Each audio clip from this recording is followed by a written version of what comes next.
Orgu çan çıgar. Orguan çandı görgünde elle kengin can çıgar. Atandın görgünde orguan çandı karasa.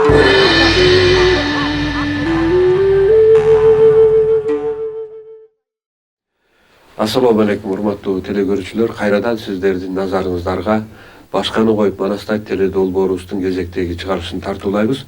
Бүгүнкү чыгарылышыбыз мамлекетибиздин 30 жылдык торколуу тоюна туш келип атат. Мына ушул 30 жыл аралыгында мамлекетибиз кандай ийгиликтерге жетти, кандай катачылыктар башыбыздан өттү, мына ушулар туурасында сүйлөшөлү деп biz stüdyomuzga коомдук ишмер, мурдагы мамлекеттик катчы Дастан Исламович Саргулов агайды чакырганбыз. Куш келипсиз агай. Мына сиз менен негизинен кыргыз тарыхы боюнча бир топ передачаларды элибизге тартууладык. Ал эми бүгүн болсо мынакей 30 жыл аралыгында кыргыз мамлекетиндеги саясатка түздөн түз аралашып жүргөн адам катары ушу өзүңүздүн пикириңизди угалы деп атайын студиябызга чакырып атабыз. Өзү негизи элибизде Манас эпосунда дагы айтылат да, 100 жылда барып жер жаңы, 50 жылда эл жаңы, айткан сайын укканга сөз дагы жаңы дегендей саптар айтылат. Анда ошонун сыңарындай мына 30 жыл бул бир муундун калыптануу төрөлүп жетилген калыптануу мезгили экен да. Мына 90-жылдары, 91-жылы кыргыз мамлекетибиз эгемендүүлүк алганда төрөлгөн балдарыбыз бүгүн 30га чыгып өздөрү бала чакалуу болуп отурат, үйлүү жайлуу болуп мамлекеттик кызматтарга келгендери да бар алардын арасында. Анан айтсаңыз ушул 30 жылдын ичинде биздин мамлекет кандай ийгиликтерге жетишти, анан кандай бир каталарды кетирип, кандай кемчиликтерге туш болдук, келечекте эмне кылабыз, мамлекетибизди канткенде алдыга жылдырабыз, алдыңкы мамлекеттердин катарына кошобуз. Менимче бул маселе сиз экөөбүз эле эмес, жалпы журтчулугубузду толкунданткан маселе болуш керек. Агай, анда микрофон сизде. Бул эми абдан чоң суроо, демке 30 жыл өттү. Анын күнгейин, тескейин таразалап, калыс баалап, бул оңой иш эмес, ачык айтканда. Эми сөздү баштасак, 30 жылда албетте ийгиликтер да болду. Муну күнгөй деп койсок болот. Ошол ийгиликтерди тизмектеп айтсак, анда эң алды Союз убагында КПСС өкмөт элдин түйшүгүн бүт эле өзү алып, өзү чечип турчу эле. Сиз билесиз да. Анда жумушсуздук дегенди эл билчү маселе, коррупция мындай деңгээлде эч ким аны байкагандай болду. Бичик деген дош эле билчү эмеспиз да. Ушундай да. Анан Союз кыйрап тарап кеткенден кийин багы өкмөт баарын чечип, баарын камсыздагандан кийин эл ошого көнүп бир топ жыл кыйналды да. Бир топ жыл кыйналды.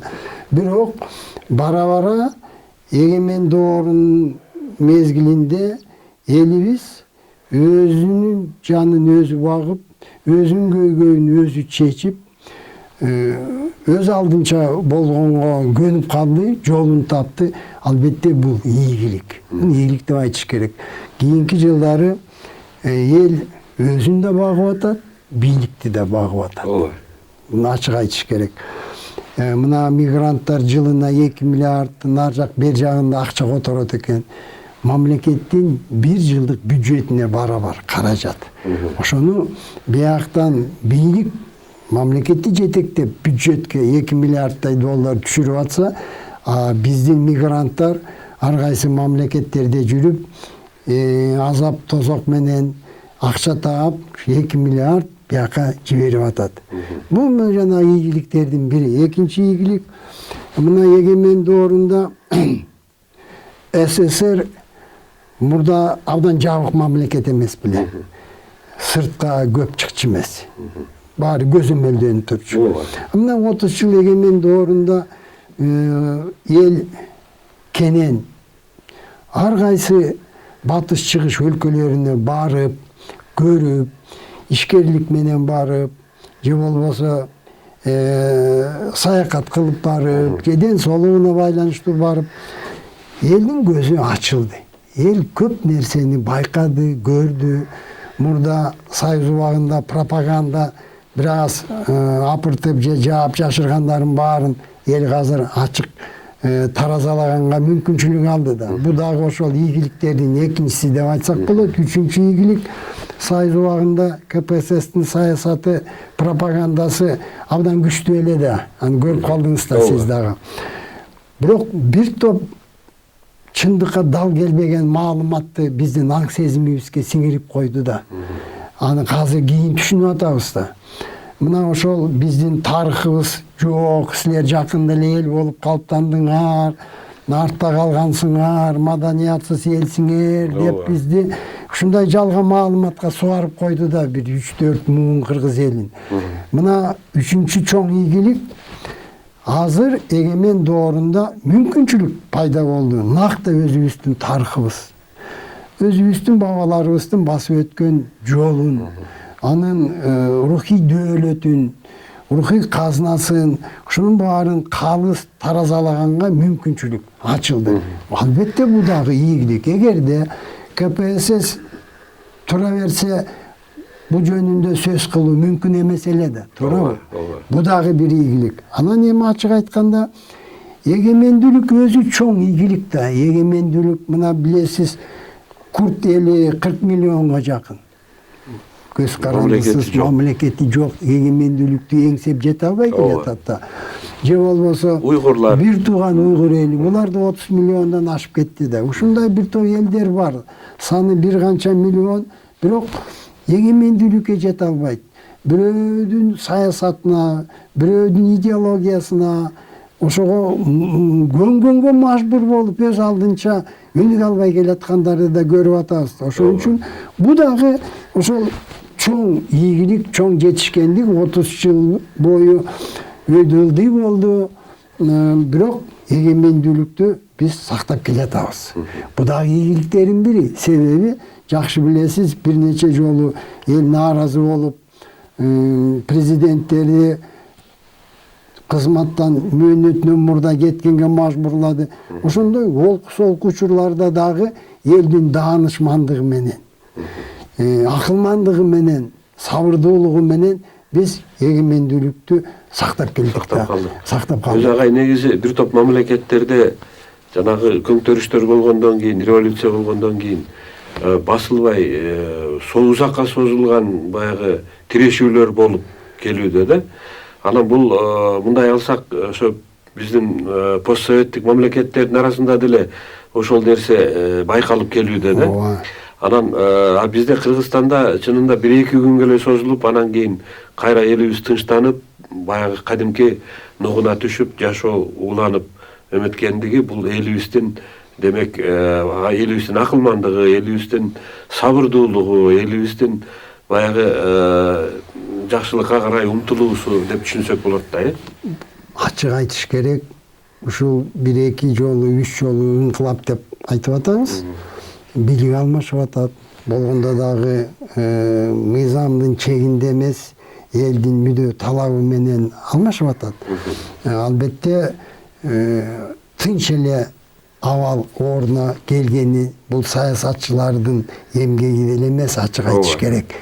Кыргыз эли көптү көргөн, азапты дагы, кубанычты дагы, анан даанышман эл өзү баарын тынчытып, өзү баарын чектен чыгарбай, туруктуулукту камсыз кылып келатат да. Ачык айтыш керек. А болбосо биздин саясатчылардын деңгээлин эми 30 жылда көрүп калдык го. Ошон үчүн бу дагы элдин өзүңүз баса белгилеген сабырдуулугу, кайраттуулугу, акылмандыгы, токтоолугу менен мына ушул эгемендүүлүктү ошо боюнча шек келтирбей алып келатабыз да кыргыз эли. Бу дагы ийгиликтердин бири. Эми эгерде тескей жагына көңүл бурсак, анда Союз тарады. Биз келечекке жол тандадык. Ошондо кайсы жолду тандадык? Биз базар экономикасы элди турмушун көтөрөт дедик. Батыш үлгүсүндөгү демократия керек дедик. Ошого ылайык баш мыйзамды кабыл алдык. Жеке менчикти киргизиш керек деп жерге чейин жеке менчик кирди.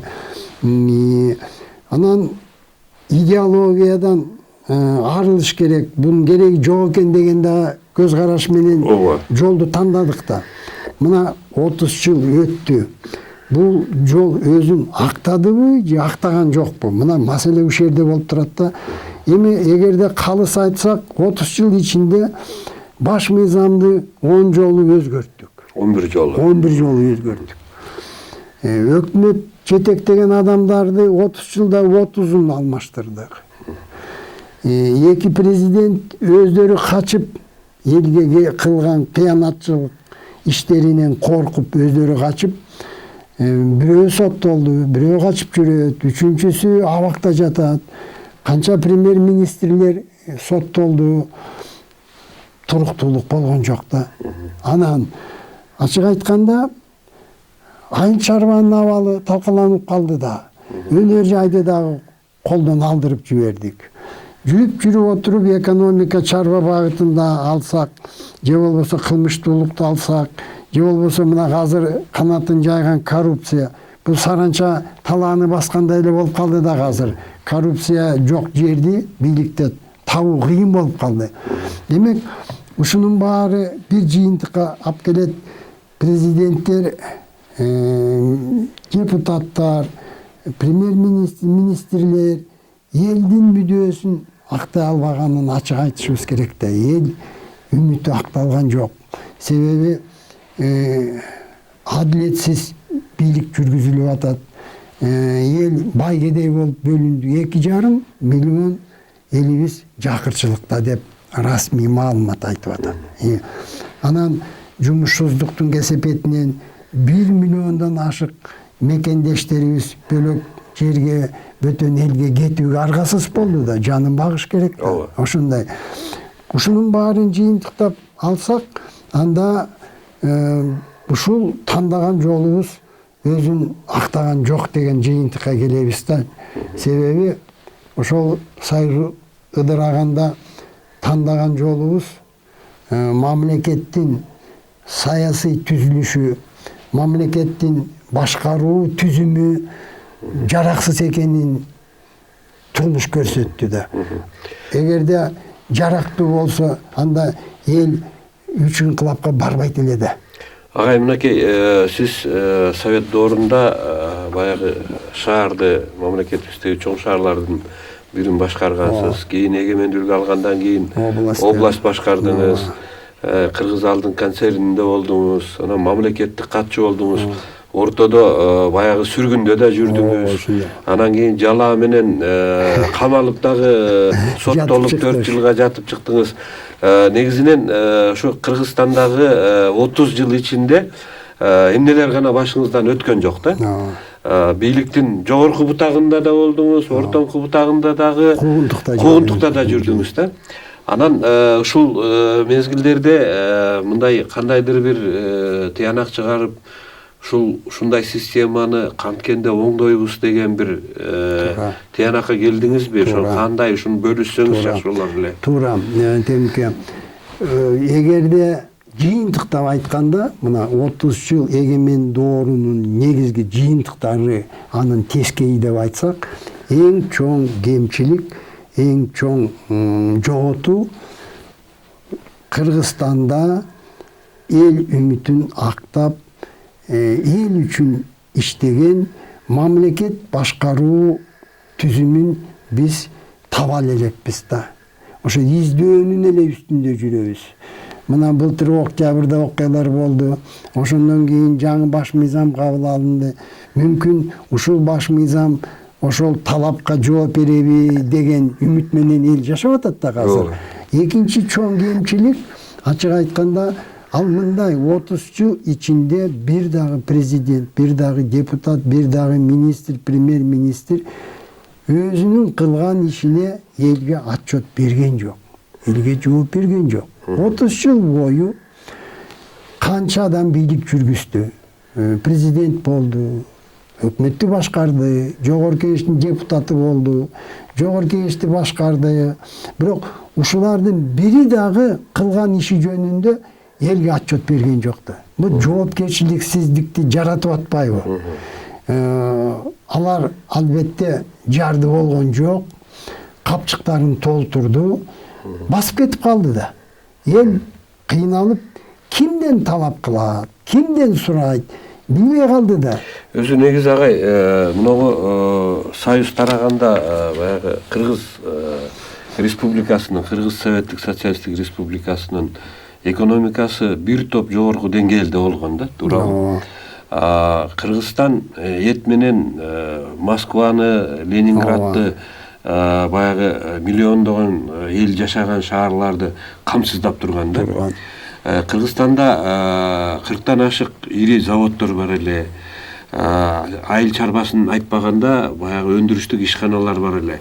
Анан ушулардын бардыгы тең ушул 30 жылдын ичиндеги биринчи 10 жылдыктын ичинде эле талкаланып жок болду да.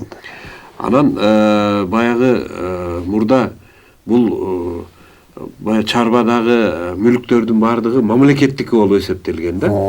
Мамлекеттики болгондон кийин баягы биз советтик системадан баш тартып демократиялык системага өткөндө мунун заводдордун баары жабылып, андагы ичиндеги станоктордун бардыгы металлолом катары коңшу Кытай мамлекетине сатылып кетти. Ал тургай самолеттор, танкалар, баягы курал жарактын бардыгы сатылды да, сатылып кетти. Анан ошондо баягы бийликте жаңы келген бийликке келгендер гана ошондон пайдаланып прихватизация деген нерсе болду да. Демек бул баягы мамлекет жоюлгандан кийин бул эч кимдики эмес, муну алса болот деген түшүнүк пайда болуп калды да. Анан ушул түшүнүк бүгүнкү күнгө чейин эле уланып келаткандай. Ал тургай баягы ошол эле биринчи президенттин күйөө балдары, баласы, кызы дегендей, экинчи президенттин балдары, булар деле ошол кийинки мезгилдерде баягы ак эмгеги менен иштеп аткан бизнесмендердин бизнесин тартып алган, баягы прихватизация кылган сыяктуу эле уланып келди да. Анан ушундай психологиядан арылуу үчүн биз эмне кылышыбыз керек агай? Ушуга бир оюңузду айтсаңыз. Бул абдан маанилүү суроо. Ачык айтканда, эгерде мындай таразалап келсек, Кыргызстан аянты менен 105 дүйнө өлкөлөрүнөн чоң аянты менен. Мисалы, Израилдин аянты 21.000 чарчы километр. Чүй областынын 19.000 тең деп койсок болот да, же болбосо Тайвань деген арал бар, билесиз. Анын аянты 36.000 чарчы километр, 24 миллион калкы жашайт. Жалал Абад областынын аянты 34.000 чарчы километр. Эгерде Кипрдин аянты, Ливандын аянты 10.000 чарчы километр болгону. Бул мамлекеттер эми бир топ эле деңгээлге жетип алды да азыр. Биздин Талас областынын аянты 11.000 чарчы километр да. Же болбосо Баткен областыныкы 17.000, Кувейт мамлекетинин аянты 18.000. Бир да. Демек, аянтыбызды, жер аянтыбызды күнөөлөө болбойт да мисалы. Анан элибиздин сабаттуулугу. Мына Кыргыз мамлекетинин дүйнөдө 14-орунда турат. Сабаттуулугу, кат билгени боюнча. Билимдүүлүгү боюнча. Билимдин деңгээли эмес, кат билүү, сабаттуулугу боюнча жазганды билет да. Мына Кыргызстан 14-орун, Америка 19-чу. Россия 22-чи, Франция 29, Япон 31, Англия 38, Канада 58, Малайзия 94, Турция 100, Кытай 102-чи орунда турат. Эл катты билип окуй алган боюнча көрдүңүзбү, биздин эл өтө сабаттуу эл. Катты тааныйт, билимдүү, орто билимдүү. Ушундай. Агай, бул жагы мейли, бул жагы жакшы болсун. Ал эми экономикалык баягы деңгээлин алганда биздики бир топ эле төмөн да. Сиз азыр атаган мамлекеттердин баарынан төмөн болот. Ошого мен алып келе атпаймынбы. Эгерде аянтыбыз мындай болсо, элибиздин билими сапаттуулугу мындай болсо, анда маселе эмнеде деген суроо туулуп атпайбы? Маселе бир эле нерседе. 30 жыл бою иштеп келген коомдук саясий жана мамлекетти башкаруу түзүм эл мүдөөсүн актабай жатат. Кубаттуу, күчтүү мамлекет курууга жөндөмсүз болуп атат. Демек, бул суроого бир эле жооп. Биз мамлекетибиздин коомдук саясий жана башкаруу түзүмүн өзгөртүшүбүз керек. Кантип өзгөртүшүбүз керек? Бул мына сөзүбүздү улантабыз азыр. Кантип өзгөртүшүбүз керек? Элде айып жок, аянтыбызда айып жок, кен байлыкта, жер байлыкта, суу байлыктарда маселе жок да, туурабы? Туура. Анда экономиканы көтөрүүдө биз сөз кылбашыбыз керек. Ачык айтканда, элибиздин маданияттуулугу, иман адептүүлүгү кумурскадан аттап өттөйт, кыргыз. Жылан боз үйгө кирсе ак чачып эмет. Эмне деген аруулукка жеткен.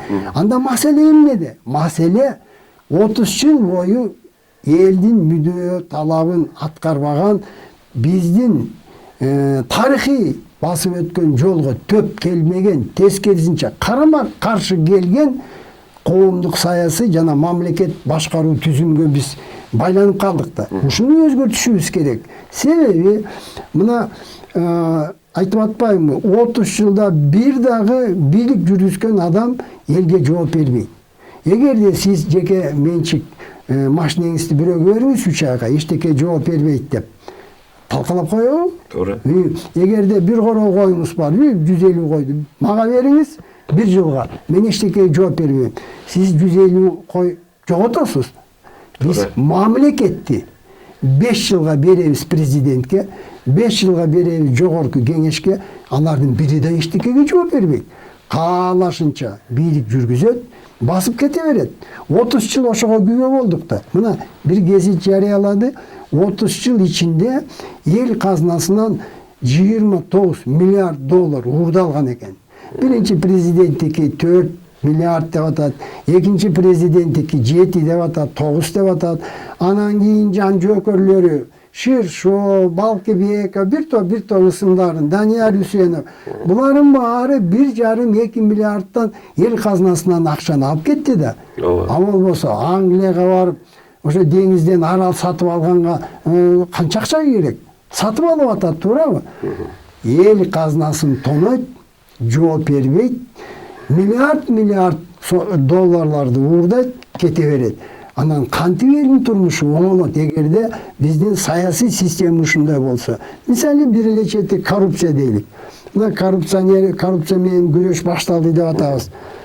Айрым коррупционерлер менен күрөш болуп атат. А коррупциянын өзү менен күрөш бөлөкчө жүрүш керек эле. Биринчиден баш мыйзамда өтө ири каражатты эл казнасынан жеп алгандарды катуу жоопкерчиликке тартыш керек эле.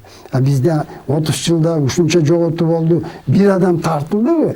Болбосо 1 жыл отуруп чыгып кетип атпайбы? Кытай мамлекетинде ушул коррупция боюнча мен изилдеп көрдүм да. Булар эң жогорку бийлик баягы системасында иштеген адамдарды коррупцияга күнөөлөп, кармап, далилдеп, жанагы миллиарддаган юань акчаны жегендигин далилдеп, ошол акчалардын баарын кустуруп, анан кийин аны өлүм жазасына баягы тартып, анан дагы ошол аткан окту үй бүлөсүнө төлөйсүңөр деп, аткан адамдын баягы услугасын төлөйсүңөр деп счет берет экен да. А бизде 100 бөлкө нанды уурдаса, жанагы журналист, азаттыктын журналисти айтып атпайбы? Бир бөлкөнү казынага кайра кайтарып коюп, анан чыгып бошоп кетип атат деген нерсе айтылып атат да. Анан чындыгында эле бул коррупция менен күрөштү биз кимден үйрөнүшүбүз керек? Же биздин ата-бабаларда ушул коррупцияга каршы илгери деле болсо керек да. Кандайдыр бир жолдор бар беле агай, ушуга токтолсоңуз. Эми мындай биздин бабаларыбыз бизге керемет мурас, улуу үлгү калтырган экен да. Сиз жакшы билесиз, кайсы бир доордо уурулук кылган адамдар кандай катуу жазаланган, туурабы? Аны эми кайталабай эле коелук, башын кесип, атасынын мойнуна илип элге чыксаң, ушу менен чыгасың деген. Ушинтип отуруп, Кыргыз арулукка жеткен да. Ооба. Бир деп коелук. Экинчи, ата бабаларыбыз минтип айткан, эл байлыгы адилет деген. Адилет болбой эл жарыбайт деген. Бул акылбы, акыл эмеспи? Туура. Адилет болбой эл жарыбайт деген. Эл байлыгы адилет, таянычы калыстык, келечеги акыйкат. Болду. Ушуну эмне үчүн биз карманбайбыз? Ушуну эмне үчүн турмушка ашырбайбыз? Мына жөн эле айтып коеюн. Же болбосо бабаларыбыз мынтип айткан, теңирим теңдикти жалгайт деген. Элде болсо тең болсун, тең болбосо көпчүлүктүн суга өтүп кетет, жукпайт, арам болот дечи. Ошого ишенген элем. Ошентип жашаган кыргыз, Мисалы, бийлик, сот бийлигин айталык. Бийлер дайыматта эл тараптан шайланган. Бийлер айлык алган эмес эч кимден. Эки араздашкан тараптан экөө тең ыраазы болгондо наркка ылайык эки тараптын бийге өзүнүн рахматын айткан. Бул пара болгон эмес. Ал нартты бузалган эмес. Бул тажрыйба. Эгерде сот бийлигине келсек тажрыйба. Анан эми коррупция кай жерде жок. Жетекчи аз болсо коррупция азаят. Бийлик жүргүзгөн адамдар канча көп болсо, ошончо коррупция көп болот да. Ушундай да. Кыргыз бийликти кантип жүргүзгөн? Эл жүргүзгөн өзү. Эл өзү жүргүзгөн. Эл өзүнөн өзү мурдабайт да. Мына ушул тажрыйбаларды эгерде биз эсибизден чыгарбай, ушуларга көңүл бурсак, ушуну турмушка ашырсак, анан мисалы Кыргызда да абдан катуу сөз бар. Элине пайдасы жок, тирүүнү өлгү деп койгон. Бул элдин наркы болгон да. Ар бир эне бала төрөлгөндө элиме кызмат кыл дечи. Туурабы? Ооба. Күндө айткан сөзү, берген батасы, айткан алкышы ушундай болду. Айланайын, элиме ак жолтой бол, элиме кызмат кыл дечи да. Биз ушунун баарын жоготуп койдук да. Эне сүтүн актаганда да актаган жок дегенде эне элге кандай кызмат кылды, ошого карата сүтүмдү актадым балам деп айткан да. Көрдүңүзбү? Бул жазылбаган мыйзам, бирок ар бир үй бүлөдө ар бир бала, ар бир кыз ушуну угуп, ушу менен тарбияланып, ушу менен өскөн да, туурабы? Ал мен элдин насырысына колумду салайын, элдин мүлкүн уурдайын деген ойго келбеген маселелер. Биз тарбия жагынан да толук алдырып койдук да. Тескерисинче эчтекеге жооп бербеген эл казынасын тоногон президенттер, премьер-министрлер үлгү болуп атат да. Ала берсе болот турбайбы? Жей берсе болот турбайбы? Жооп бербейт экенсиң да. Кетип калат экенсиң да. Бир 90-жылдардын башында премьер-министр болгон бир агайыбыз айтпады беле. Азыр только баягы келесолор менен эле жалкоолор уурдабайт деп. Мына көрдүңүз. Ушундай эмени таңуулап туруп элдин мээсине куюп салганда, Ушундай да 30 жыл бою бул үлгү болуп калды да. Мына балдардан сурасаң ким болосуң деп, илгери баатыр болом дечиле, илгери мисалы жылкычы болом дечиле, кийинки мезгилде сураса айтып атпайбы, мен ОПГ болом деп атат. Мен тиги бажыга барам дейт, мен салыкчы болом дейт. Президент болом дейт. Эмне кыласың десе уурдайм дейт. Уурдайм дейт. Анан эмне кыласың десе качып кетем дейт. Мына көрбөйсүзбү? Биз ушул үлгүлөр менен элибизге таптакыр бөлөк багыт берип койдук да. Өзү агай ушул мынагу 30 жылдан мурдараак баягы Советтер Союзун талкалоого багышталган жанагы Аллен Даллас менен Чарльз Даллас деген эки бир туугандар, бирөө мамлекеттик катчы Американын, бирөө ЦРУнун директору болуп туруп иштеп чыккан. Булардын жанагы протоколу сионских мудрецов деген атайын 24 протоколу болгон экен да, 49-жыл иштеп чыккан. Анан ошонун негизинде булар баягы чоң мамлекетти жок кылуунун негизги идеологиясын иштеп чыккан экен. Мында баягы адамдардын жогорку баалуулуктарынын баарын жокко чыгаруу деген да. Анан мен бүгүн ойлойм, ушул 30 жыл ичинде ушул Аллен Далластын программасы 100% эмес, 200% акталды да, ошол иштеп орундалды. Биздин бул бир эле Кыргызстан эмес, жалпы эле постсоветтик мамлекеттердин баарында эле ишке ашты да. Туптуура. Анан эми булар дагы бир протоколду иштеп чыгышып, кийинкилери мындан ары дагы адам затты жок кылуунун баягы адамдык касиетти жок кылуунун үстүнөн иштешип атабы деген дагы сөздөр айтылып келүүдө. Анан ушундай абалда, ушундай баягы элибиз деградация болуп, ата бабадан калган баалуулуктардын бардыгы бүгүнкү күндө унутулуп, алар эскерилбей калууда да. Ушундай абалдан чыгуу үчүн жолду кантип табабыз, агай, ушуну айтсаңыз. Мындайда туура байкадыңыз, экономиканы кыйроого учуратып алдык да. Биздин заводдор, бүт эле ири чоң заводдор эмнеге айланды? Соода түйүндөргө айланып калбады. Ооба. Же болбосо кампага айланды. Имараттар. Ичиндегинин баарын сатып ийдик. Сатып бердик. Анан бирөөлөр байыды. Аз саналуу бир 5000 үй биле байыды. Калгандары болсо же бөлөк өлкөгө кетти, же болбосо ыймандуу адептүүлөрү жакыр жарды болуп жашап келатат да. Демек, мындай турмуштун келечеги жок, мындай мамлекеттин келечеги чектелген. Ачык айтыш керек. Бул адамзаттын тарыхы тастыктаган нерсе. Алыска узап кете албайбыз. Эгерде ар бирөө кай жерден мен кымтып алсам, кай жерден мен уурдап алсам, кимге барып пара берип, кимден барып канча өйнөп алсам деген саясат үстөмдүк кылган мамлекеттин келечеги жок. Келечеги жок.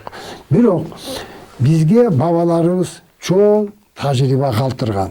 Сиз эми жакшы билесиз, сак доорунда, Пазырык дөбөмүздө, Аржан дөбөмүздө эл башкарган калыс адилет, баалуу, бартуу адамдардын мүзөлөрү кыргыздарга таандык экенин биз көрүп атабыз да. Бул талашсыз, муну эч ким жокко чыгара албайт. Же болбосо мына Чыңгызхан доорунда, Атилла доорунда кыргыздар катышкан башкарууда. Иранды башкарганда сиз эмне үчүн ушундай ийгиликтерди жараткан? Жанагы адилет болбой эл жарыбайт деген сөздү булар турмушка ашырган. Булар калыс болгон, акыйкат болгон. Кол ийрисине тартат деп өзүнүн туугандарын чардаткан жок да булар, туурабы? Булар мисалы Чыңгызхан доорунда салык 10% экен да тапкан кирешеден. Азыр болсо 35%, 38-42%га чейин ишкердин тапканын мамлекет алып атат. Эңгейиштүү. Бюджетке түшкөн акчаны анан кийин коррупция менен жеп атат да. Ал элге кызмат кылбай жатат. Жанагы чиновниктердин санынын көптүгү, башчылардын көптүгү ошол коррупцияны эметип атат да. Бир киши айтып атпайбы, мен өзүм торпогум бар дейт. Базарга алып барайын десем, справка керек дейт. Айыл өкмөткө барсаң, бирдеке бербесең, ушу алакандай кагазды бербейт дейт. Күтө тур, эртең кел, печатың тиякта калды эле, текшерем, бирка жок сенин малыңда деп. Ушул жерден дагы ар бир кызматчы өз жеке кызыкчылыгын өндүрүп атат да, көздөп атат. А эми укук коргоо органдарды айталык. Бул эми мамлекеттин кызматын тергөөчүлөр, прокурорлор байуу үчүн пайдаланган учурлар көп болуп атпайбы? А жөнүндө айтып да жатышат, жазып да жатышат, кармап да жатышат. Бирок ушундай жаман адат болуп калды да. Биз жанагы ата бабанын наркынан, салтынан, ата бабанын тажрыйбасын таптакар унуткан үчүн биз жана ээчип атпайбыз эми бартыштын базар экономикасы. Мына ачык айтканда базар экономика же капитализм деп коелучу. Капитализм акыркы 200 жылдын ичинде демек дүйнөлүк диндердин баарын талкалады. Аларда эмне калды? Рухий баалуулуктар дагы талкаланды. Аларда экстремизм, терроризм, мындай кечиримсиз бир аеосуз каршылашууну калтырды, калганын баарын талкалады да. Бүт дүйнөлүк диндер талкаланып жатат азыр. Биздин ата бабадан калган нарк, салт, ыймандуулук, адептүүлүк да азыр айтылбай калды. Биздин 30 жылда кайсы президентибиз иштин башын ушунда койду эле. Андайды биз эстей албайбыз, туурабы? Батыштын жолун ээчип отуруп, биз бүгүнкү абалга келдик. Бир чети темке, мына коронавирус эмнени көрсөттү? Жалаң эле Кыргызстанда эмес. Дүйнө өлкөлөрүнүн баарында ар кандай түрдөгү саясий жана мамлекет башкаруу түзүмдөр жараксыз болуп атат, өзүн актай албай жатат. Себеби экология көйгөйлөрү чечилбей жатат. Аба ырайынын ысып кетиши токтогон жок, туурабы? Качкындар азайган жок. Жер жүзүндө азыр 70 миллион, 100 миллион адам качкын беженчи болуп жүрөт да, туурабы? Эми ачык айтканда курал сатууну айтсак, жерде жергиликтүү майда согуштар тынчыбай, Африкада болуп атат, Индияда кээде жанагы бир мусулман ашчылыктарды дагы, азыр мына Афганистанда дагы эл бүкү-түкү болуп атат.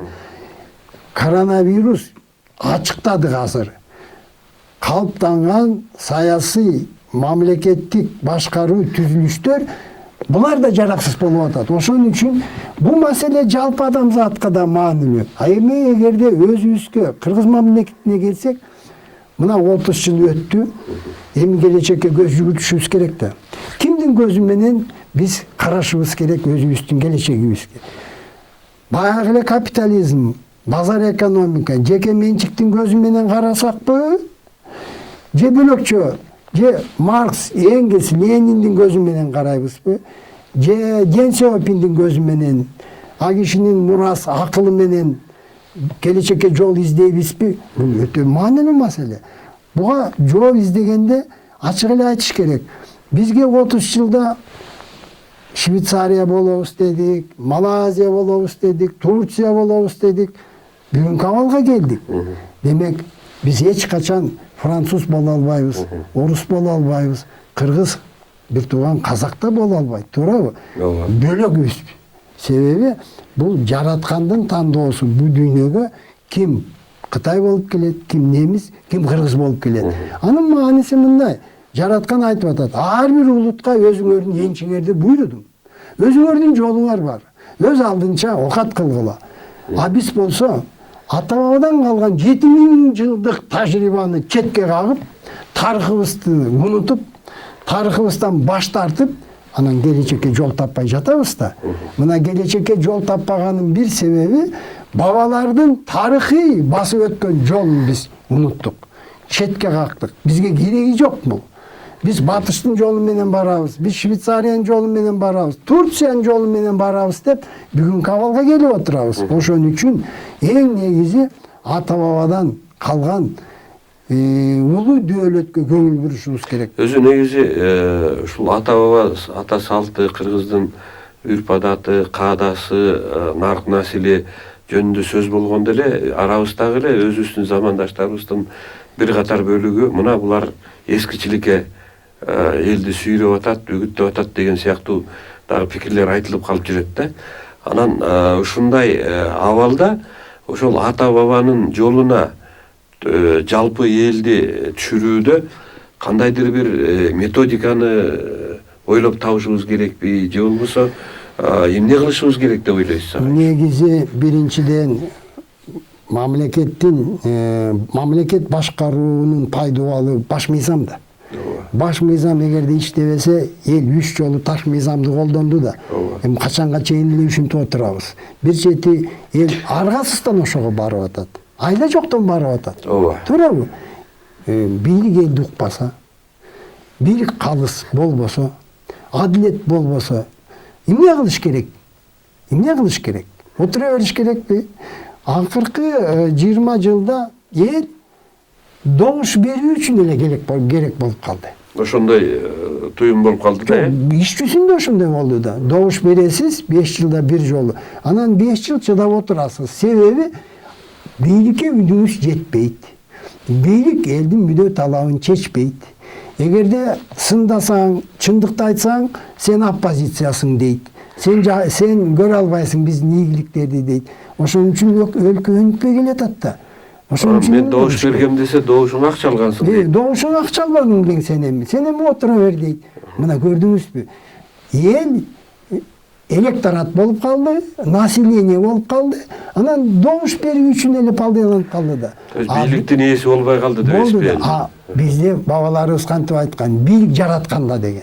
Андан кийин элде деген. Андан кийин президент, же бай адам, же олигарх, же депутатты деп айткан эмес.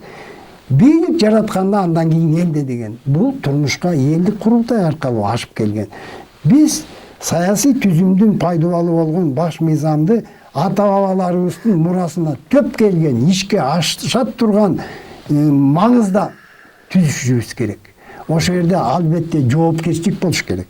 Ушуну көп эле мына талапкер болгондо азыркы президент айтты эле бийлик элге жооп бериш керек деп. А бирок баш мыйзамда андай болбой калбадыбы? Бийликтин баары бир адамдын колунда, а элге жооп бербейт. Эгерде жооп берсе, жанагы тиги кайрылуу гана жиберип коет экен, послание деп. Бир жылда президент бир жолду элди баргыла деп послать этип коет экен, ошону менен чектелип калып атат да. А биздин бабаларыбызда кандай болгон? Адилеттүүлүктөн, калыстыктан, акыйкаттуулуктан тайсаң, сен элдин добушу менен кызматыңан четтетилип коесуң. Ага баргысы келбейт эч ким. Ошон үчүн биздин баш мыйзам негизи баш мыйзам ата-бабалардын улуу мурасын камтыбайт. Камтыса жалпы сөз менен ишке аша турган жолду көрсөтпөгөн мааниде жазып коет. Эл бийликтин ээси деп коет. Бийликтин ээсин кантип алып турмушка ашырат? Ал жөнүндө бир сөз жок. Туурабы? Мына ушундай кемчиликтерден жеке бир кызык саясатчылардын жеке кызыкчылыгын көздөгөн үчүн эл четте калып атат да. Эл четте калып атат. Ошон үчүн эң алды баш мыйзамда түптөш керек. Ошо жанагы ата-бабалардын мурасын ичке аша турган жолун көрсөтүш керек да. Анан экинчи маселе, биз көрбөдүкпү? Ата-бабаларыбыз айткан, мыйзам көбөйгөн сайын турмуш бузулат деген. Америкада көрүп атабыз. Канча мыйзам.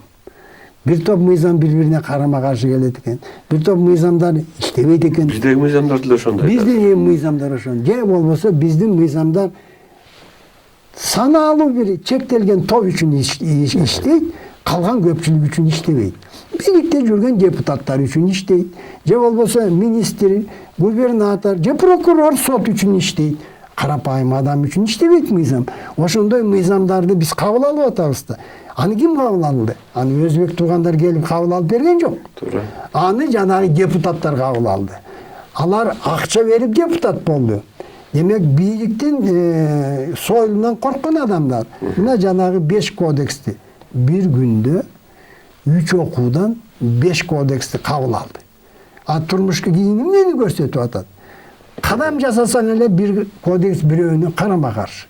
Кадам жасасаң эле айыптуу адам, кылмышкер адам боштондукка оңой эле чыгып кете турганын баарын киргизип коюптур да. Мына депутаттарды кандай шайладык? Үзүрүн же кесепетин тартып атабыз да. Эми дагы айтты, чимкирик парламент деп мөөнөтү өтүп кетти. Эми мөөнөтү өтүп кетсе, булардын укугу жок да мыйзам кабыл алган. Легитимсиз болуп калды. Легитимсиз болуп калды. Бирок кабыл алып атышат. Анткени саясий кызыкчылык деген актануу болуп атат. Биз ушинтип улам адилеттүүлүктөн бияка тартып, тияка кетип отурсак, мынагу келечекке жол таппайбыз. Келечекке жол таппайбыз. Анан мынагу чоң маселе, эң чоң маселе, биз жанагы батыштын жолун, анан тигини ээчип, муну ээчип, тигинин акылын издеп, биз азыр муктаж эмеспиз. Эгерде дүйнө коомчулугунан үйрөнсөк, банк финансы тармагын өздөштүрүү, анан логистика, соода сатыктын жолун табуу, реклама, ушу жагын биз өздөштүрүшүбүз керек. А саясий, коомдук түзүлүш, мамлекет башкаруунун негизги жоболорун биздин бабаларыбыз калтырып кеткен бизге. Туура, ага, анан дагы мисалы үчүн жана башында айтпадыкпы, ушу 30 жылдын ичинде 90-жылдары төрөлгөн балдар 30га чыкты деп. Эми ошол балдардын арасында дагы көптөгөн трагедиялар бар да. Себеби баягы ата энеси ошо акча таап үй бүлөсүн багам деген эме менен тентип кетип, балдары чоңойта кошуналарына калып, анан ошол ата мээримин, эне мээримин көрбөй чоңойгон балдардын өзүндө дагы чоң трагедия жатат да. Анан ушундай нерсе улана эле берсе, мисалы үчүн азыр 1 миллиондон ашык, 1 миллион 400 миллион элибиз тышта жүрөт деп айтылып атат да. Ошол мигранттарды кайра элибизге кайтаруу маселеси боюнча кандай ойлойсуз? Мен ачык айтыш керек. Ошо жана сиз санын айтып кеттиңиз, мигранттар. Иш жүзүндө эмне болду? 1 миллион 400 миң адам Kırgыз мамлекетине кереги жок деген саясат болду да. Кереги жок, кете бергиле. Өкүнүчтүүсү аларды окутту 10 жыл, мамлекет окутту. Билим берүү министрлигинин бюджети азыр бир топ көтөрүлдү. Канча миллиард сом кетип атат. Ошол мектепти бүткөн балдардын 30% жумушсуздуктун кесепетинен кетип атат, туурабы?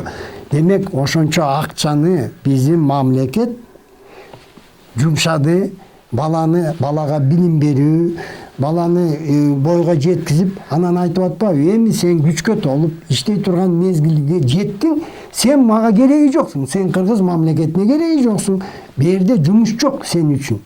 Сен бар оруска иште деп атат, туурабы? Алар 2 миллиард казак иште деп атат. Казакка иште деп атат, бөлөк жерге. Бул улутка кылган чыккынчылык, кыянатчылык. Себеби биз элди жаман көндүрүп койгон. Мигрант бар, баргыла мигрант болгула деп биз жооп бербейбиз деген президенттер калктанды да. Ошого биз чыдап келдик да, туурабы? А иш жүзүндө бул адамдар мамлекетке кереги жок деген эле саясат болду да. Эми дагы бир маселе. Мына өзүңүз айттыңыз, акча жагынан, каражат жагынан туура 2 миллиард доллардын тегерегинде которуп атат. Бирок биз канча жоготуп атабыз? Балдары кароосуз калдыбы? Балдары бейош болуп атат, тентек болуп атат, тескери таасирге кирип кетип атат. Муну акча менен биз эсептөөгө болбойт. 2 миллиард алар жиберип атат. Бирок алар канча өзүнүн жан дүйнөсү жабыркаганын аны акча менен эсептей албайсың да. Орусчан болгондору канча болуп атат, жолунан адашкандар канча болуп атат. Ошол жактан өлүп сөөгө кирип аткандар болуп атат. Канча азап тозокту көрүп атат тиерде. Аларды эле баары сыйлайт дейсизби? Союз убагында эч ким сыйлабайт. Бул жерде агай жанагы орус саясатчысы Жириновскийдин биздин Москвадагы элчиликтин жанында митинг уюштуруп, анан кийин кыргыздарды бир оруска тиги туура эмес мамиле кылса, 10 миң кыргызды Россиядан айдаш керек, эмес керек деген чоң бир мындай адамдын кыжырын келтире тургандай нерселерди айтып атат да. Эми бул чоң саясатта жүргөн адам да. Анан бул эгерде ошондой бир чоң партиянын жетекчиси ошентип айтып атса, демек ошону карапайым эл угуп алып туруп, анан жанагы кыргыз кызды жакында эле бычак сайып, 18 бычак сайып кетиптир деген жаш кызга ушундай маалыматтар келип атат да. Канча балдар ошол жактан токмок жеп, азап тартып эме кылып жүрөт. Анан ушуларда ойлогондо чыны менен эле жоготуу көп болуп атат. Жоготуу көп болуп атат. Баягы сиз туура айтып атасыз. Келген каражаттан дагы баягы элибиздин келечеги жоголуп бараткандай сезим калтырат да. Канчалары төрөп койду ошо бөлөк элден. Ошондой болуп атат. Үй бүлө кура албагандары канча турат, туура. Берде үй бүлөсүн таштап коюп, тияктан үйлөнгөндөр болуп атат да. Туура. Канча көйгөй, канча трагедия үй бүлөлөрдө. Эми жанагы кантип 1 миллион 400 миң адамды биз бияка алып келе алабыз. Чоң маселе, бирок бул маселени чечсе болот. Кандай чечсе болот? Биз базар экономиканы көрдүк. Ыктап калдык ага. Жеке менчик, мисалы Кыргызстандын ишкерлери өзүнүн өндүргөн продукциясы менен Казакстанга оңой менен кире албайт. Кирсе сүт менен кирет, картошка менен, эт менен кирет, кичине эле. Өзбекстанга кире албайт. Россияга кире албайт. Эгерде айыл чарбаны алсак, Россияда өндүрүү производственный комплекстер арда 10 миң бодо кармайт, же болбосо ушундай ири өндүрүш комплекстер болуп калды да. Алардын өндүрүш наркы төмөн. Биздики конкуренциядан өтө албайт. Демек, арда чек де коюп атат, атайын, ар кандай ойлоп тапкан чекте, ветеринарный талап тиги бу деп атат да. Кытайга да кире албайт. Мисалы Шоро Кытайга кире албай койду. Шоро Казакстанга кире албай койду. Эгерде кубаттуу мамлекет курабыз десек, 1 миллион 400 миң мекендештерибизди алып келебиз десек, биз жеке менчик менен бул маселени чече албайбыз. Жеке менчик эч качан кубаттуу мамлекеттин экономикасын куруп бере албайт. Муну ачык айтышыбыз керек. Демек, биз мамлекеттик концерн түзүшүбүз керек. Кайсы багытта? Эң биринчи таза булак сууларын өндүрүп бөтөлкөгө коюп сатуу. Себеби Казакстандын талай областтары таза сууга жетпейт, Россиянын талай областтары таза сууга жетпейт. Бирок жеке ишкер Кыргызстандын суу менен алып базарга кире албайт. Франция кирип алган, чет өлкөлүк, дүйнөлүк эл аралык компаниялар кирип алган аяка. Мамлекеттик концерндин деңгээлинде гана кирүү мүмкүн. Өзбекстанга, Азербайжанда муктаж булар таза сууга. Демек бизде канча коктуу олотто булак суулар бар, эч ким айта албайт. Жөн эле агып аткан суулар кетип атат, коктууга кетип эле. Миллион кубтар агып эле жатат. Агып эле жатат. Кыргыз элинин байлыгы 52 миллиард таза суу куб жылына бизге энчиленген. Ар бир коктууга 3 смена 24 саат сууну тундуруп бөтөлкөгө куя турган линия. Бул Мерседес эмес, бул самолет эмес, бул сотовый телефон эмес. Ага кудуретибиз жетет, туурабы? Эң алды мамлекеттик таза суу концерни түзүш керек. Мамлекеттик. Ошого тышкы иштер министр, ошого министрлер баары иштеш керек. Ошону сатканга, реклама кылганга, ошентип ар бир коктуга 3 смен 24 саат жылына эгерде 1 миллиард литр суу, анан кийин 3 миллиард, анан 5 миллиард куб суу сатсак, конкуренциядан жеңил өтөт, реклама керек. Эми бу тармакта 100 миң, 150 миң адам иштейт эле. Эгерде 2 миң, 3 миң ошондой линия иштетсек. Экинчи чоң маселе мына балыкты айталык. Бизде ак балык, Европада ак балык өспөйт. Себеби суу мустап, бизде бийик да, суу жылыйт. Ак балык суунун жылуу сууна гана өсөт да. Мына ак балыктын баасы кызыл балыктан 3 эсе өйдө. Көлдө мамлекеттик балык өндүрүү концерн, Соң көлдө, суу сактагычтарда, Кара Бурат, Орто Токой, Токтогулда мамлекеттик концерн болуш керек. Аарде жылына 20 миң тонна, 50 миң тонна, Союз убагында Кыргызстан 100 миң тонна балык өндүргөн. 100 миң тонна балыкты өндүргөн Кыргызстан Союз убагында. Эмне үчүн азыр биз 50 миң, 60 миң, 70 миң балыкты өндүрө албайбыз, жарымын ыштап туруп сатса. Билесизби, орустар канча баасын, килосын $2, $3 алат эле. Бул мамлекеттик концернде анын тиги илимий жагы бар, анан жанагы тиги эмесинен майда балык чыгара турган. Мунун баары күзөтүү менен баары менен бир 100 миң адамды жумуш менен камсыз кылат эле. Андан кийинки мамлекеттик концерн Баткенде тамчылатып суу менен сугарылган карагат, абрикос, өрүк, черника, голубика, клубника мунун баарын тамчылатып суу менен биринчи жылы 100 миң гектар, экинчи жылы дагы 100 миң гектар. Бул самолет куруу эмес, Мерседес же Lexus куруу эмес, ага биз жете албайбыз. Муну тамчылатуу технологиясы өздөштүрүлгөн. Труба сатылып атат, туурабы? Туура. Бу Баткенден 100 миң, 200 миң, 300 миң. Мына Ысык көлдө Балыкчыдан Далинкага чейин күнгөй жылына 100 миң гектар, 100 миң гектар, 100 миң гектардан иштетсек, экөө биригип бери дегенде 200 миң адам жумуш менен камсыз болот эле. Туурабы мынай?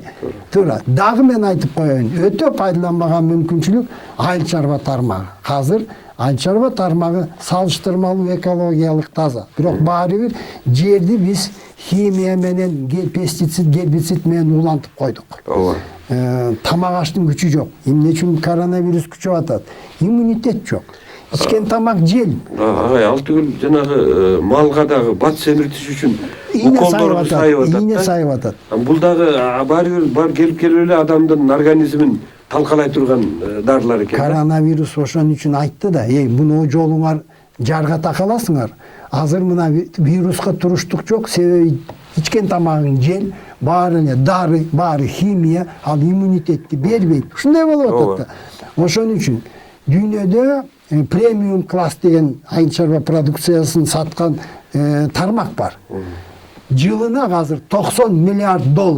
Жылына $90 миллиард. Ал соода сатыгы биржа Францияда. İnne kılış gerek? Eğer de biz 3 yıl, 4 yılın içinde yer ayantarımızdı, ayılçar ayantarın kimya zatlarından tazalasak, al o özüyle tazalanat, eğer de ösümlüklerini paydalansak. Anan oşol uyumdun öküldörü gelip tekşerip sertifikat beredi eken. Sizdin yeriniz kimyadan taza, premium klas ayılçarba produksiya öndürgөнгө жарамдуу деп. Сиздин продукцияңыз ошол биржадан сатылат. 20 эсе кымбат. Демейдегиден 20 эсе кымбат. Демек агай биз мына мамлекетибизди өнүктүрүү үчүн Жумуш менен камсыздыш керек. Бир эле жанагы кумтөрдү алдык, анан эметтик деген менен эле эмес, алтын эле эмес, биз жөнөкөй эле өзүбүздүн жолун табыш керек. Баягы карапайым чарба иштерин уюштуруу аркылуу мигранттарыбызды алып келип, ошолорду ушул жерден эле үй бүлөсүн бакканга мүмкүнчүлүк түзүп берүү аркылуу, анан эң негизгиси коррупцияны ооздуктоо аркылуу ата бабанын баягы улуулуктарына, ата бабанын баалуулуктары менен жашоого элибизди алып келүү аркылуу эле мамлекетибиз өнүгүп кетсе болот экен да, Балык башынан деген сөз бекер чыкпайт да. Эгерде мамлекетти башкарган адамдар өздөрү коррупцияны жайылтып отурса, ошону үлгү катары көрсөтүп отурса, ошентип мамлекеттик казнадан акчаларды уурдап анан качып кете берсе, бул жаман үлгү да, туурабы? Анан жанагы жумуш менен камсыз кылуу. Бүт айыл чарба тармагын жанагы химия заттан тазаланган аянтарда баасы 20 эсе кымбат болот. Эмне үчүн муну биз колго албайбыз? Дагы бир чоң маселе. Ал маселе мындай. Биз кол өнөрчүлүккө көңүл бурбайбыз. Иран мамлекетинде, Индия мамлекетинде жумушка жарамдуу калктын 20-25% жумуш менен кол өнөрчүлүк тармакта камсыздалат. Яны барганда көрүп жүрбөйбүзбү? Көрүп атасыңар.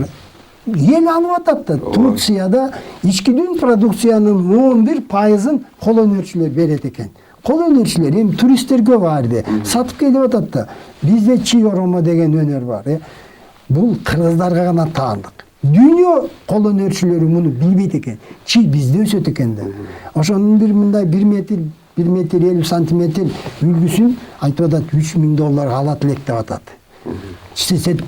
Чет өлкөдөн келген адамдар айтып атат. Андан тышкары дагы жанагы ала кийиз шырдактардын кичинекей баягы үлгүлөрүн, эмелерин, сүйүнөр катары. Бул жакшы экен да. Биз бир жолу көрсөтмө уюштурсак, панельный үйдө жашаган орус келип шырдакты алып атат. Анан мен айтып сурадым. Сиз эмне алып атасыз? Кыргыз шырдагын десем. Балдарым оорукчал болду дейт абдан. Жанагы синтетика, палас, ковёрдун баарын ыргыттым дейт. 2 жылдан бери кыргыздын ала кийиз шырдагын коюп коем дейт. Ден соолугу болуп калды. Балдар оорубай калды дейт. Оорубай калды дейт. Жылуу экен дейт. Көрбөйсүзбү кандай нерселер бар. Кол өнөрчүлүктү колго албай жатабыз. Дары чөптү айтып коеюн. Мына жакында 4 тонна бир чөптүн тамырын алып 4 тонна алып кетет экен. Осмо. Тим эле жапайы эле барып казып эле курутуп атат. Биз дары чөптөрдү жөнгө салсак, кичинекей пакетке, биз бир $200-500 миллион киреше алат элек. Мына Алтай Республикасы дары чөптөн жылына $300 миллион киреше алып атат. $300 миллион дары чөптөн. Анан негизинен биздин кыргыз жери дары чөптөрдүн мекени да. Мекени. Анан ушул дары чөптөрдү баягы билген адамдар, ошонун касиетин билген адамдар жок кесе болуп калды да. Бирин-экин эле адамдар болуп атат. Анан анча-мынча билип алгандар жанагы тыштан келген кытайларга, корейлерге, тибеттиктерге сатып атпайбы?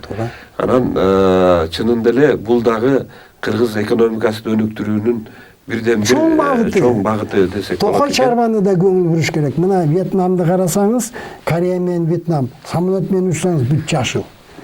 20 жылдын ичинде канча миллион гектар токойду өстүрүп алышты булар. Биз жылына, мына бизде азыр 1,5 миллион гектар. Эмне үчүн жылына 500 миң метр гектар кошпойбуз. Кошсок болот да. А бул биринчиден мына суу мөңгү деп атабыз, булак суулары деп атабыз, жер көчкү деп атабыз.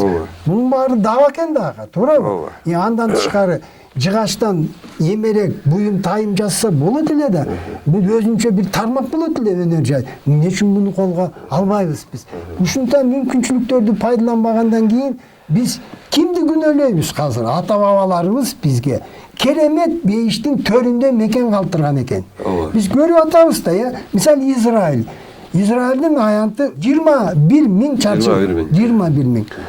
Эми ушул Чүй областынын аянты да Россияны клубника менен, клубнай менен, ар кандай тиги смородина менен камсыз кылып атат да. Эми аларда суу тартыш билесиз да. Чөл. Эми биз эмне үчүн анда алардан үлгү албайбыз? Алардын тажрыйбасын өздөштүрбөйбүз. Экономика көтөрүүдө бизде маселе жок, ачык айтыш керек. Бизде элибизде дагы маселе жок. Бизде бир гана маселе мамлекетти 30 жыл бою башкарган адамдардын жөндөмсүздүгү, уурулугу, ыймансыздыгы жана ошого жол ачып берген, эгерим эч кимге жооп бербегенин мыйзамдаштырып койгон баш мыйзамда маселе болуп турат. Мына ачык айтканда бул өтө эле чоң мындай сыр эмес. Бүгүн чынында эле могу эгемендүүлүктүн 30 жылдыгынын алдында агынан жарылып бир жакшы проблемаларды козгодук окшойт. Эми бизге бөлүнгөн убакыт дагы 1 саат бир паста өтүп кетти. Анан кыргыз элине ушул эгемендүүлүктүн 30 жылдыгына карата өзүңүздүн каалоо тилегиңизди айтып койсоңуз. Бир эле тилек. Ата бабаларыбыз бизге улуу дөөлөт, керемет мурас калтырган экен. Биз өтө эрте кол жууп алдык, өтө эрте кол үзүп алдык. Албетте ага себепкер чоң мамлекеттердин жүргүзгөн саясаты болду, коңшу чоң мамлекеттин саясаты болду, кийинки 30 жылда батыштагы чоң мамлекеттин саясаты болду. Биз эми мунун баарынан сабак алышыбыз керек да, сабак алышыбыз керек. Келечекке биз өз жолубузду табышыбыз керек, өз жолубузду тандап алышыбыз керек. Ал жол деле ачык айкын белгилүү болуп калды. 30 жыл азаптын ичинде биз көрдүк. Мен каалайт элем, кыргыз болуп кыргыздын келечегине эң биринчи бүт тажрыйба билимибизди жумшасак келечегибиз кең болот. Агай сизге рахмат, терең ыраазычылык билдиребиз.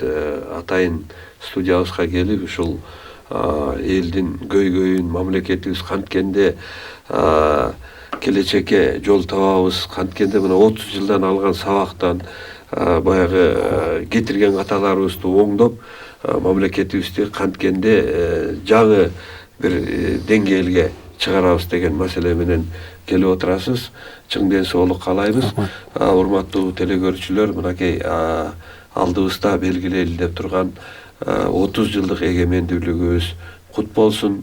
Бар бирибиз ойлонуп, келечекте эртеңки күнү кандай кылабыз, эртеңки күндө балдарыбыз үчүн, неберелерибиз үчүн кандай мамлекет курууга тийишпиз деген маселенин үстүндө ойлонуп, ата бабалардан калган жолду табууга аракеттенели. Шуну менен бүгүнкү берүүбүз соңуна чыкты. Кийинки көрсөтүүлөрүбүздө жолукканга чейин аман туруңуздар.